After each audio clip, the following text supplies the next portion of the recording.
Hello friends, स्वागत है आप सभी का आपके अपने यूट्यूब चैनल लर्न विद शिक्षा पर। मैं आज आप लोगों के लिए बीए थर्ड ईयर की फर्स्ट पेपर से 7 चैप्टर लेकर आई हूं, तो जिसका नाम है भूगोल के विकास में भारत का योगदान। तो फ्रेंड्स, जिसने भी हमारी पिछली वीडियो नहीं देखी है तो आई सेक्शन में जाकर हमारी पिछली वीडियो को देख लीजिए। अगर आप चैनल पर नए हैं तो चैनल को सब्सक्राइब कीजिए, साथ ही बेल आइकन को प्रेस कीजिए। तो फ्रेंड्स, चलिए शुरू करते हैं आज के टॉपिक भूगोल के विकास में भारत का योगदान। तो सबसे पहले बात करते हैं हम ऐतिहासिक पृष्ठभूमि के बारे में, हिस्टोरिकल बैकग्राउंड। आधुनिक स्तर पर भारत में अन्य विषयों की भांति ही भूगोल की भी विद्यालय स्तर पर शिक्षा अंग्रेजों का प्रभाव बढ़ने के साथ साथ 19वीं शताब्दी में प्रारंभ हुई थी। उसी समय कोलकाता, मुंबई, मद्रास एवं कुछ अन्य केंद्रों में सीनियर कैम्ब्रिज स्तर तक शिक्षा प्रारंभ हो सकी एवं कुछ अन्य केंद्रों में सीनियर कैम्ब्रिज स्तर तक शिक्षा प्रारंभ हो सकी। सीनियर कैम्ब्रिज को ही बाद में इंटरमीडिएट नाम भी दिया गया। इस शताब्दी के प्रारंभ तक अंग्रेजों द्वारा शासित सभी राज्यों के बड़े नगरों में ईसाई द्वारा अंग्रेजी माध्यम से अपने हितों की पूर्ति हेतु मैकाले के सपनों को साकार करते हुए शिक्षा प्रारंभ की गई। महाविद्यालय स्तर पर भारत में भूगोल की शिक्षा का श्री गणेश द्वितीय विश्व युद्ध में एक दशक पूर्व अलीगढ़ मुस्लिम विश्वविद्यालय AMU में 1931 में स्नातक स्तर पर हुआ एवं बाद में स्नातकोत्तर स्तर तक अध्ययन सुविधा उपलब्ध हुई। यहाँ के प्रथम विभागाध्यक्ष प्रोफेसर इनादुर्रहमान खान IR खान थे। सर्वप्रथम आपने स्नातक स्तर तक शिक्षा सुविधा के साथ साथ अध्यापकों के प्रशिक्षण हेतु भी विशेष पाठ्यक्रम निश्चित कर अपने यहाँ सुविधा प्रदान की। 1936 से ही यह स्नातकोत्तर तक अध्ययन के साथ साथ शिक्षण, प्रशिक्षण एवं बाद में शोध सुविधाएं उपलब्ध। इस बीच 1932 में मद्रास में प्रोफेसर N सुब्रह्मण्यम के निर्देशक में शिक्षक प्रशिक्षण महाविद्यालय एवं बाद में स्नातक स्तर तक अध्ययन हेतु भूगोल विभाग की स्थापना की गई। जैसे कि स्वतंत्रता से पूर्व तक भारत में आगरा, कोलकाता, मुंबई, मद्रास, बड़ौदा, मैसूर, हैदराबाद, रांची, वाराणसी, इलाहाबाद, नागपुर, उदयपुर, जोधपुर और गुवाहाटी जैसे आदि स्थानों पर अधिकांश महाविद्यालयों में स्नातक स्तर पर भूगोल की कक्षाएं प्रारंभ कराई गई थीं। वास्तव में जैसे 1950 से पूर्व तक विशेष कारणों से महाविद्यालयों में भूगोल की उच्च शिक्षा के विकास में धीमी गति रही थी। इसमें स्नातकोत्तर तक शिक्षण एवं प्रशिक्षण सुविधाएं अलीगढ़, मद्रास, कोलकाता, बनारस, इलाहाबाद, हैदराबाद, लुधियाना एवं पटना में ही उपलब्ध कराई जाती थी। स्वतंत्रता से पूर्व यह सुविधा कराची, लाहौर एवं ढाका से भी उपलब्ध थी। 1950 से 1970 के मध्य जितने भी विश्वविद्यालय स्थापित किए गए उन सभी में स्नातक स्तर तक एवं तत्पश्चात स्नातकोत्तर तक भूगोल विषय में शोध एवं विशिष्ट अध्ययन की सुविधाएं उपलब्ध कराएंगी। ऐसे विकास के मध्य प्रायः पर्याप्त समय का अंतराल बना रहा। इस समय देश में 1 लाख से अधिक आबादी वाले जितने भी नगर हैं वहां के प्रतिष्ठित महाविद्यालयों में स्नातक एवं स्नातकोत्तर स्तर तक की भूगोल की शिक्षा सुविधा उपलब्ध कराई गई। भूगोल के विद्वानों की प्रारंभ में निरंतर कमी बनी रही, क्योंकि कोई भी विख्यात प्राप्त पश्चिमी देशों का विद्वान भारत में पदासीन होने के लिए तैयार नहीं था। जिन जिन भारतीय विद्वानों ने भूगोल अथवा भूविज्ञान में प्रायः लंदन से डॉक्टरेट की उपाधि प्राप्त की। उन सभी को भारत के विश्वविद्यालयों में पदासीन किया गया। चलिए इसके बाद बात करते हैं हम नेक्स्ट की। तो नेक्स्ट है हमारा भूगोल की विभिन्न शाखाएं एवं उनका विकास, कि भूगोल का कैसे विकास हुआ है और उनकी कौन कौन सी शाखाएं हैं, तो ये अब हम जानने वाले हैं। तो पहला पॉइंट है आर्थिक भूगोल, बी ऐतिहासिक एवं राजनीतिक भूगोल, नेक्स्ट जनसंख्या एवं आवासीय भूगोल। तो एक एक करके अब हम इनको जानने वाले हैं या उसको बताने वाले हैं। तो सबसे पहले बात करते हैं हम आर्थिक भूगोल की। आर्थिक भूगोल में सबसे पहले आता है आपका कृषि भूगोल। स्वतंत्रता से पूर्व तक अधिकांश क्षेत्रीय अथवा प्रादेशिक कृषि भूमि पर सर्वप्रथम दक्षिणी भारत में विशेष शोध कार्य प्रस्तुत किए गए। इनमें से कोयम्बटूर, मालाबार और त्रिची, विशाखापट्टनम, बेलग्राम, अनंतपुर आदि जिलों की कृषि समस्याओं एवं कृषि प्रतिरूप का विशेष 1930 से 1939 के मध्य में श्री रामकृष्णन सूजी, रज्जन, राजा मणिक्कम देशपांडे, गुरु श्रीनिवासम गोपालन एवं श्री अय्यर द्वारा विशेष कार्य किए गए। उत्तर भारत में भी 1942 के बाद कृषि भूगोल पर महत्वपूर्ण कार्य हुए हैं। जैसे प्रोफेसर मुखर्जी ने सर्वप्रथम उत्तर प्रदेश का कृषि विभाजन प्रस्तुत किया। अपनी इस दृष्टि से उत्तर प्रदेश के 4 मुख्य विभागों एवं 10 उप विभागों में विभाजित किया गया था। 1950 में प्रोफेसर पी दयाल ने बिहार का इसी भांति विभाजन कर प्रत्येक प्रदेश की कृषि एवं विशेष फसलों का कालक्रम उत्पादित कर उनमें अन्य समस्या आदि का विस्तृत अध्ययन प्रस्तुत किया था। अब इसके बाद हम जानेंगे इसी में सेकंड पॉइंट भूमि उपयोग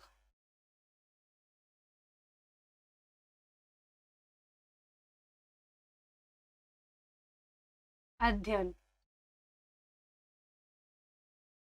सेकंड पॉइंट है हमारा भूमि उपयोग अध्ययन। तो भूमि उपयोग अध्ययन में हम जानेंगे जैसे कि भूमि उपयोग संबंधी अध्ययन में शोध की ओर प्रारंभ से ही भूगोलवेत्ता आकर्षित रहे, क्योंकि यह व्यवहारिक भूगोल का सर्वप्रथम एवं सर्वप्रभावी तथ्य रहा है। भारत जैसे कृषि प्रधान देश में इसका विशेष महत्व है। 1970 के बाद ऐसे अध्ययन में मात्रात्मक विधियों का विशेष उपयोग होने लगा। 1970 तक प्रायः सभी विश्वविद्यालयों में बड़े पैमानों पर व्याख्यात्मक अध्ययन एवं शोध प्रबंध प्रस्तुत किए जाते रहे।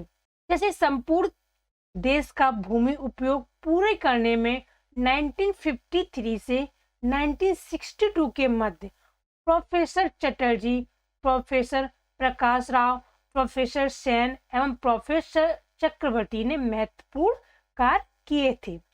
अपनी Indian society of agriculture research एवं राष्ट्रीय एटलस संगठन के माध्यम से शोध लेखन, अध्ययन, आरेख एवं विस्तृत मानचित्र प्रस्तुत किए।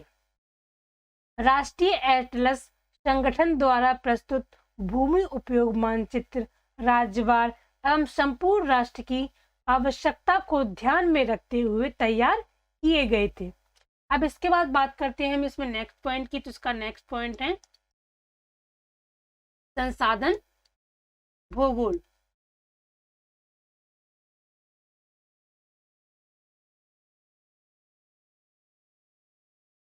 तो ये इसका तीसरा पॉइंट है।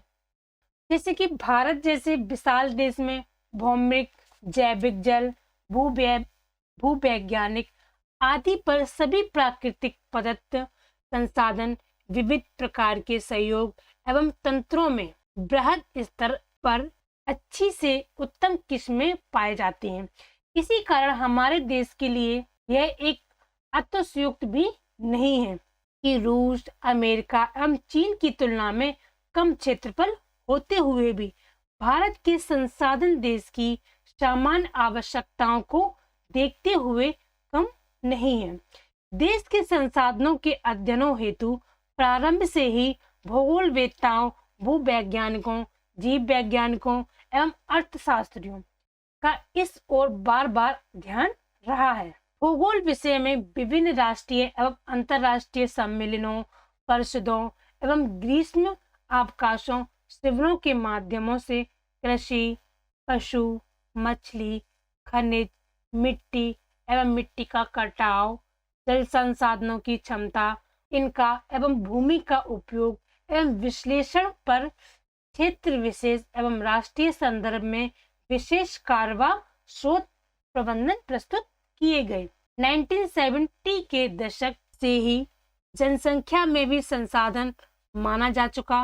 वर्तमान में अन्य संसाधनों के विकास एवं प्रभाव का जनसंख्या संसाधन विकास में विशेष अध्ययन होने लगा। तो चलिए अब बात करते हैं फिर नेक्स्ट पॉइंट की। तो नेक्स्ट पॉइंट है हमारा ऐतिहासिक एवं राजनीतिक भूगोल। तो इसमें सबसे पहले हम बात करेंगे अपने पहले पॉइंट की। तो पहला पॉइंट है हमारा ऐतिहासिक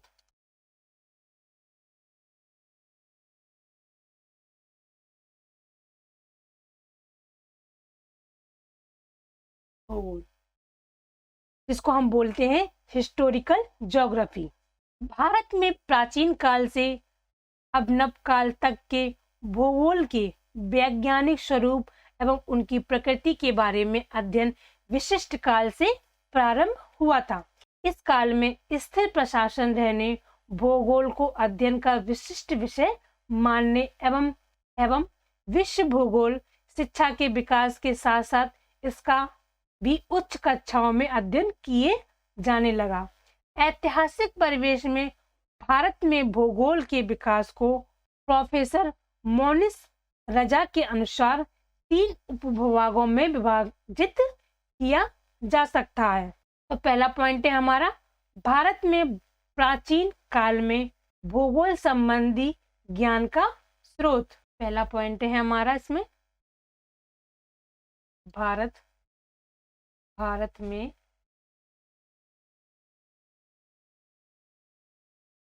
प्राचीन काल में भूगोल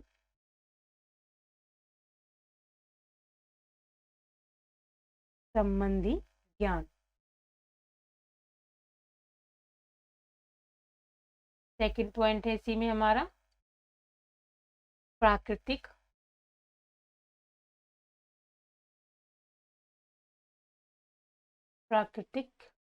एवं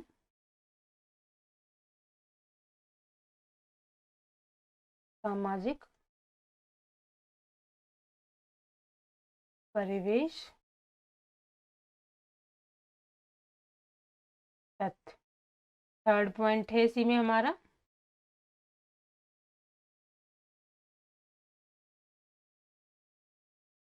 भूतल पर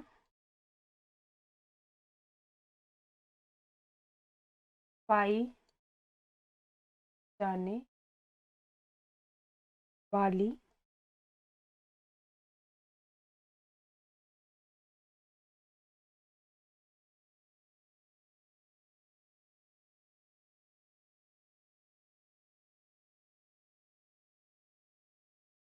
स्थानिक विशेषताएं एवं प्रादेशिक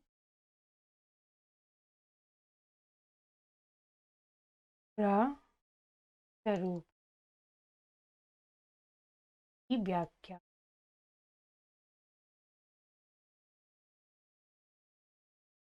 तो पहला पॉइंट है हमारा इसमें भारत में प्राचीन काल में भूगोल संबंधी ज्ञान। सेकंड पॉइंट है इसका हमारा प्राकृतिक एवं सामाजिक परिवेश के तथ्य।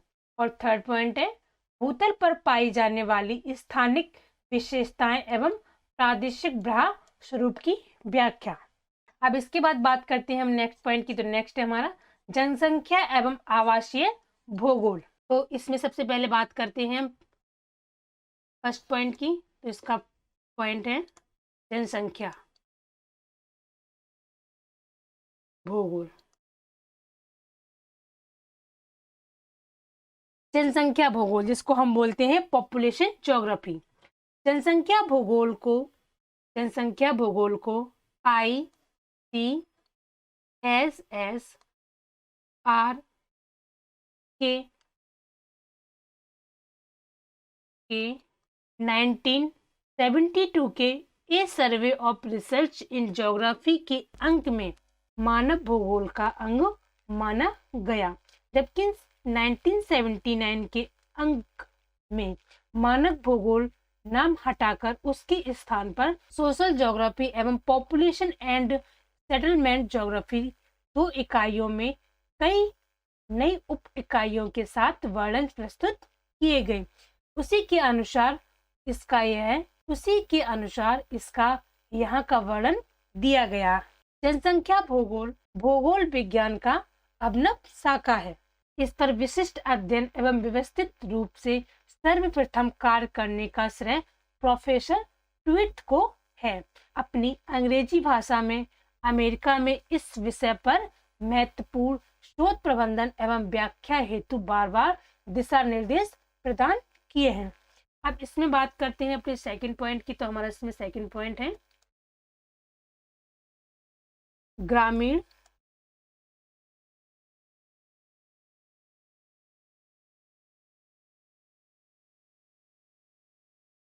आवासीय भूगोल। तो ये हमारा इसका सेकंड पॉइंट है, जिसको हम बोलेंगे ज्योग्राफी ऑफ रूरल सेटलमेंट। तो आवासीय भूगोल भूतल पर मानव बसाव के विशिष्ट स्थानिक स्वरूप एवं उनके लक्षणों की व्याख्या है। इसका सीधा संबंध अर्थव्यवस्था, समाज स्वरूप, मानव मस्तिष्क, मनोवृत्ति एवं रुचि से भी है। ग्रामीण क्षेत्र के आवासीय भूगोल का उपयुक्त अध्ययन ही ग्रामीण आवास में आता है। भारत जैसे कृषि प्रधान देश में जहाँ की 70% जनसंख्या ग्रामीण है, इसका विशेष महत्व को भली भांति समझा जा सकता है। ग्रामीण बस्तियों का वर्णन, वर्गीकरण एवं उनके प्रारंभिक लक्षण एवं उनके ग्राम, पुर आदि में विभाजित कर एवं उनका क्षेत्रवार महत्व एवं कार्यस्वरूप के अनुसार ऋग्वेद काल से ही प्रारंभिक वर्णन दिए गए हैं। किंतु आधुनिक विधि से ग्रामीण बस्तियों के विविध पक्षों का अध्ययन द्वितीय विश्व युद्ध के बाद की देन है। भारत में ग्रामीण वस्तुओं का बहुविधि से अध्ययन ICSS के अनुसार ग्रामीण वस्तुओं के अध्ययन की ओर बहुत कम भूगोलवेत्ताओं का ज्ञान गया। इसी कारण 1968 तक भारत में भूगोल पर अंकित 1854 शोध पत्रों में से सिर्फ 49 पत्र ही ग्रामीण आवास पर लिखे गए हैं। तो फ्रेंड्स, आज हमने जाना अपने इस वीडियो में कि भारत की भूगोल के विकास में भारत का क्या क्या योगदान रहा है।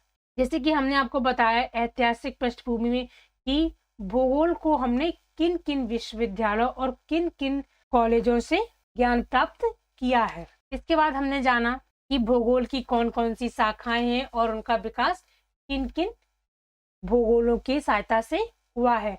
तो सबसे पहले हमने जाना आर्थिक भूगोल, फिर इसके बाद जाना ऐतिहासिक एवं राजनीतिक भूगोल, नेक्स्ट था उसमें जनसंख्या एवं आवासीय भूगोल। तो इन शाखाओं के माध्यम से हमने जाना कि भूगोल का विकास कैसे हुआ है।